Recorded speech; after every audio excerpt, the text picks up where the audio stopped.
Luxembourg, Reuters, Uber Technologies Inc. should be classified as a transport service and regulated like other taxi operators, the European Union's top court said in a landmark ruling on Wednesday that could impact other businesses in Europe. Uber, which allows passengers to summon a ride through an app on their smartphones, has transformed the taxi industry since its launch in 2011 and now operates in more than 600 cities globally. In the latest of a series of legal battles, Uber had argued it was simply a digital app that acted as an intermediary between drivers and customers looking for a ride and so should fall under lighter EU rules for services. The service provided by Uber connecting individuals with non-professional drivers is covered by services in the field of transport, the European Court of Justice (ECJ) said. Member states can, therefore, regulate the conditions for providing that service, it said. The case follows a complaint from a professional taxi drivers association in Barcelona that Uber's activities in Spain amounted to misleading practices and unfair competition from Uber's use of non-professional drivers, a service Uber calls UberPop and which has since been suspended in Spain and other countries. Gig economy Uber has taken the fight to regulators and established taxi and cab companies, expanding from a Silicon Valley startup to a business with a valuation of $68 billion. The company is planning an initial public offering in 2019. The European case had been widely read as an indicator of how the burgeoning gig economy, which also features the likes of food delivery company Deliveroo, would be regulated in Europe.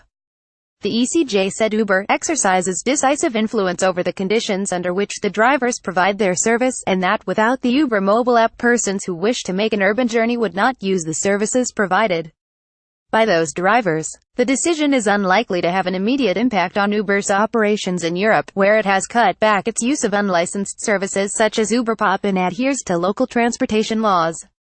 This ruling will not change things in most EU countries where we already operate under transportation law, an Uber spokeswoman said in a statement. As our new CEO has said, it is appropriate to regulate services such as Uber and so we will continue the dialogue with cities across Europe.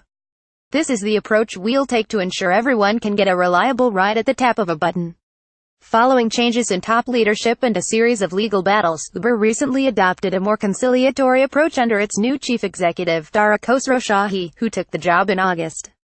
File photo. A photo illustration shows the Uber app on a mobile telephone, as it is held up for a post photograph, in London, Britain November 10, 2017. Reuters, Simon Dawson. File photo. In a tweet Wednesday, Khosrowshahi said that the ruling was not a setback, since we've already changed our approach in the EU to follow transportation laws and work with professional drivers.